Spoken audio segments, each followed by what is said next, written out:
기도하겠습니다. 하나님 감사합니다. 오늘 주의 말씀이 우리의 마음의 신비에 잘 기록되게 하셔서 각인되게 하셔서 주의 말씀을 따라 사는 하나님의 백성으로서의 삶을 살 수 있도록 축복하여 주시옵소서.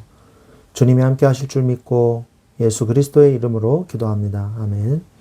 하나님의 말씀은 신명기서 33장 29절 말씀입니다. 신명기서 33장 29절 말씀 같이 보도록 하겠습니다.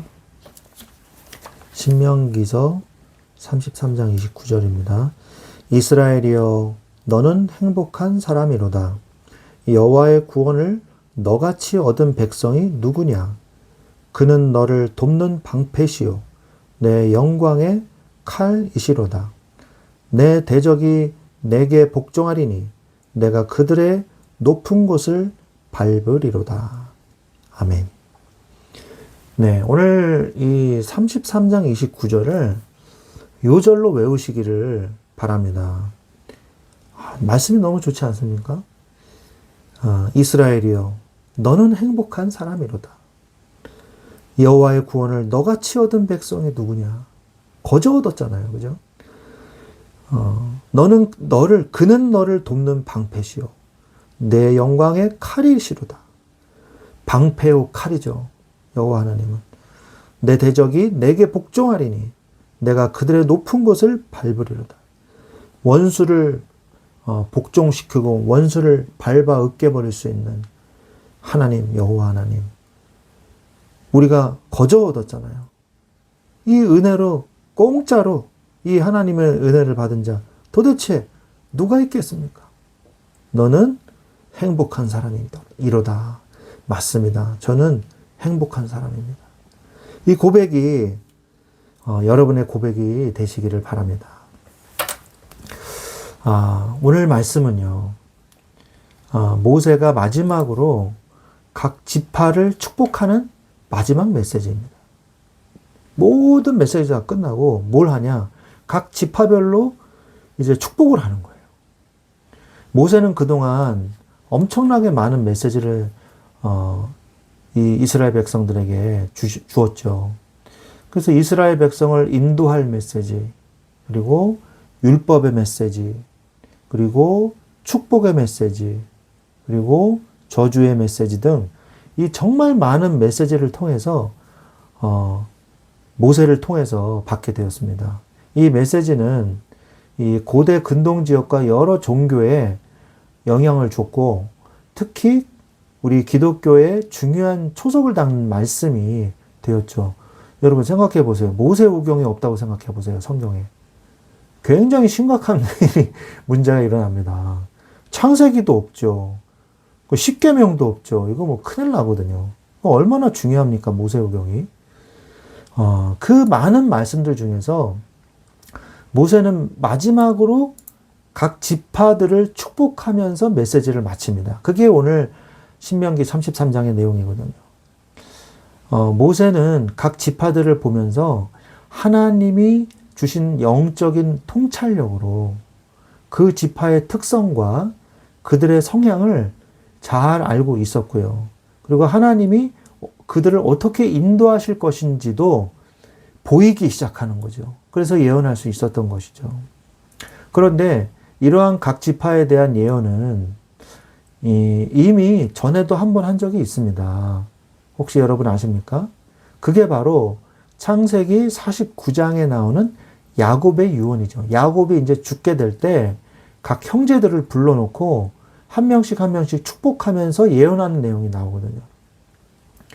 그래서 여러분도 내가 내 자녀에게 축복의 유언을 한다면 뭘 해야 될까? 한번 생각을 해보시기 바랍니다. 정말 중요한 말, 마지막으로 내가 해야 된다는 말, 그럼 뭘 해야 될까? 저는 설교할 때 그런 생각을 자주 하거든요. 내가 이게 마지막 설교라면 어떤 설교를 해야 될까? 저는 딱 결론이 그때마다 나더라고요. 오직 예수 그리스도. 오직 예수 그리스도. 이 그리스도를 붙잡아라. 저는 그렇게 하는데 여러분은 어떤 내용이 나오실지 한번 생각해 보시기 바랍니다. 그런데요. 이 야곱의 이 유언과 창세기 49장에 그 다음에 모세의 유언을 비교해 보면 몇 가지 특이한 사실을 우리가 볼 수가 있습니다. 그게 뭐냐? 야곱이 좋지 않게 유언했던 아들들 중에는 좋은 축복으로 바뀐 경우가 있죠. 그리고 그 중에 대표적인 지파가 바로 어느 지파냐? 레위 지파입니다. 레위는 창세기에서 이제 여동생이 디나가 강간당하는 사건이 있죠. 그래서 복수의 사륙을 했습니다. 이 세겜성에 있는 사람들을. 그래서 야곱이 뭐라고 예언하면 칼로 망하게 될 것이다 라고 예언을 했거든요. 그런데 레위 지파는 시내산에서 모세의 편에서 우상 숭배한 자기의 동포들을 칼로 심판했습니다. 앞장섰습니다. 그래서 그 지파의 미래가 완전히 바뀌게 되었어요. 반면에 레위와 같이 이 세겜성을 도륙했던 시므온은 40년 광야 생활 중에 시므온 지파에 이 속해 있었던 시물이라는 사람이요. 이 고습이라는 모압 여자와 하고 음행을 했단 말이에요. 그 당시 분위기가 어땠냐? 하나님 앞에서 이 지도자들이 나무에 달려 처형을 당하고 굉장히 회개하는 분위기였단 말이에요. 그런데 분위기 파악도 못하고 시므리가 고습이라는 모압 여자를 데리고 자기 텐트로 쓱 들어가는 거예요. 그거를 비느하스가 보고 이다 말이죠. 이 제사장의 이 아론의 손자죠. 비느하스가 보고 창으로 그 두 명을 꿰뚫어서 죽이죠. 그래서 그 덕에 이 전염병이 그쳤단 말이에요. 그래서 그나마 적게 죽었어요. 그런 사건이 있었거든요. 그래서 이 대표적 음행과 우상숭배의 범죄를 저지른 그 지파가 속해 있는 그 지파가 누구예요? 바로 시므온 지파였다는 것이죠. 그래서 대표적 음행과 우상숭배의 범죄를요, 하나님이요, 두고 계속 말씀을 하십니다. 이 민수기 신명기를 보면은 고스비 사건을 너희가 기억하라 이러면서, 그러니까 그것에 대해서 이 범행을 저질렀던 사람이 속해 있던 지파가 시므온 지파라는 게 이게 참 안 좋은 거거든요.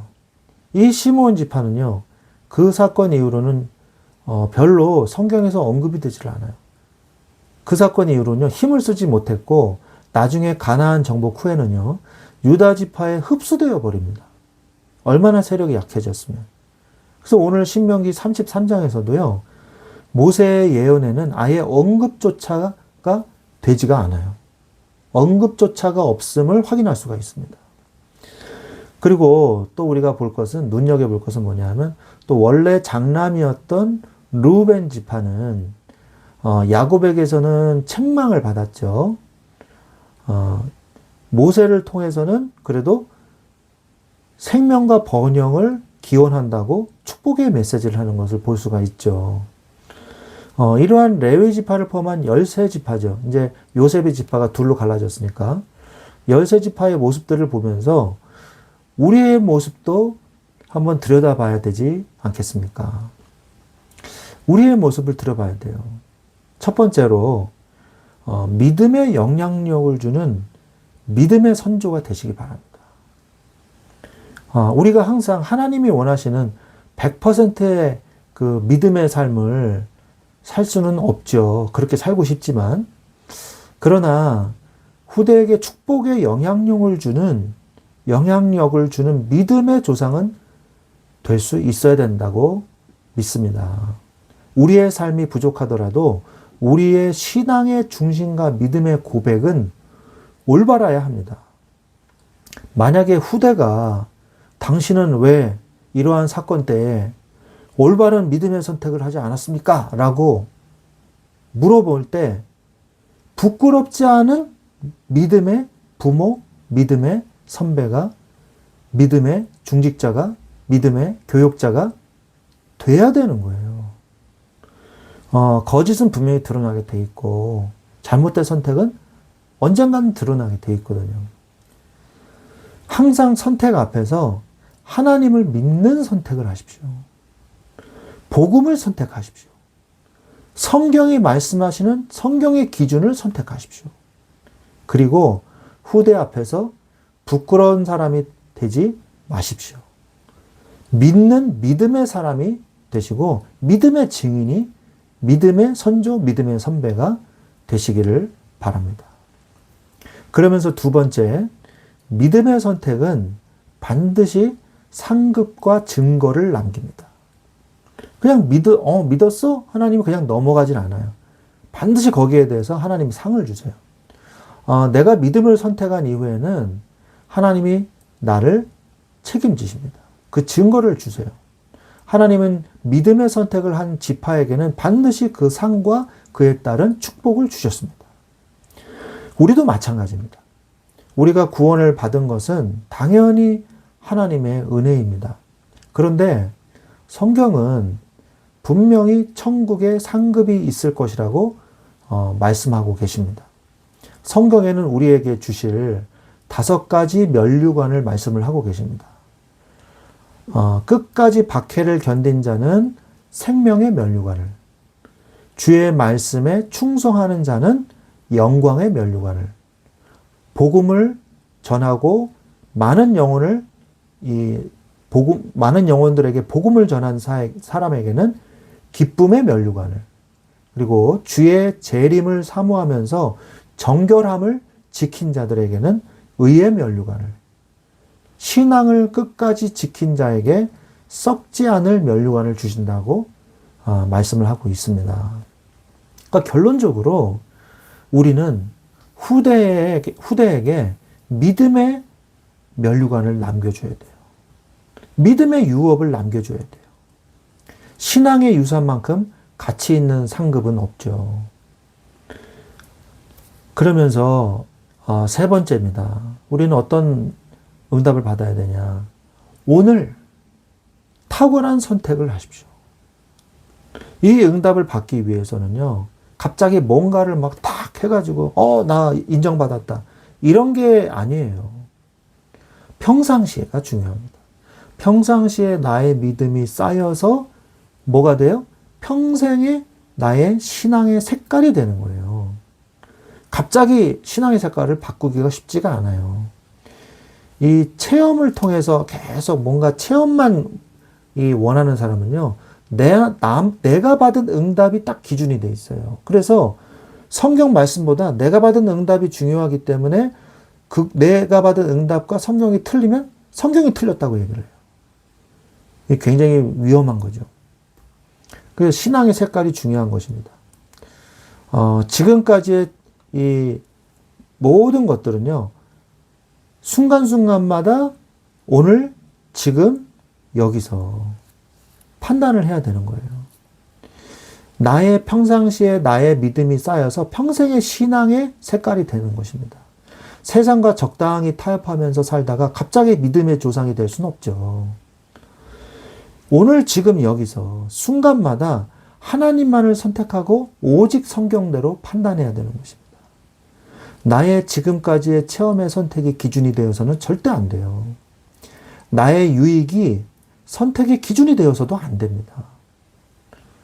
우리 교회를 부흥시켜야 되니까 성경하고 좀 달라도 그냥 이대로 갑시다. 하나님이 그들을 부끄러워하십니다. 하나님 앞에 서시기 바랍니다. 오직 하나님의 말씀에 맞는가만 보아야 돼요. 이러한 믿음의 선택들이요, 나의 믿음의 색깔이 되고 큰 판단 앞에서도 복음의 판단을 할 수 있는 거예요. 그래야 후대들 앞에서 떳떳하고 후대들 앞에서 온전한 증인이 될 수가 있는 거예요. 나는 잘못된 선택을 하고 우리 유익을 위해서 이렇게 선택을 했는데 너희들은 복음의 선택을 하렴? 어떻게 그렇게 얘기합니까? 거짓말로 얘기할 수는 없잖아요. 그죠?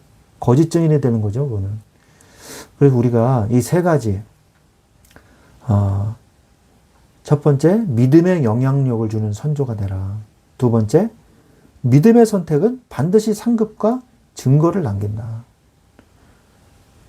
그 다음에 오늘, 지금, 여기서 탁월한 믿음의 선택을 하시기 바랍니다. 평상시에 믿음의 선택을 해야 돼요. 오늘 우리는요, 많은 내용들을 다뤘습니다. 오늘 모세의 축복의 예언을 보면서 12지파를 축복하시는 걸 보면서 나는 그동안 어떻게 살아왔는가 돌이켜 보십시오. 나의 이 신앙생활에 하나님 앞에서 선조의 믿음으로서 후대들에게 올바른 믿음으로 내가 살아왔는가. 선택하시는 시간이 되시기를 바랍니다. 뒤돌아보는 시간이 되시기를 바랍니다. 하나님 앞에서 귀하게 쓰임받는 여러분과 여러분의 가문과 후대가 되시기를 주 예수 그리스도의 이름으로 축원드립니다. 아멘. 기도하겠습니다. 하나님 감사합니다. 우리가 하나님 앞에서 모세가 12지파를 축복하는 그 내용들을 보면서 하나님, 우리가 믿음의 영향력을 주는 믿음의 선조가 될 수 있도록 오늘 나의 믿음을 지켜주시옵소서. 하나님, 오늘 또한 믿음의 선택을 할 수 있는 이 축복을 주셔서 그에 따른 상급과 증거를 남기는, 후대에게 상급과 증거를 남기는, 면류관을 남기는 믿음의 조상이 되게 하여 주시옵소서. 하나님, 평상시에 하나님을 사랑하고 하나님을 선택할 줄 아는 자가 되어서 평생의 증거를 얻는 믿음의 사람이 되게 하여 주옵소서. 하나님 감사하며 주 예수 그리스도의 이름으로 기도드렸사옵나이다. 아멘.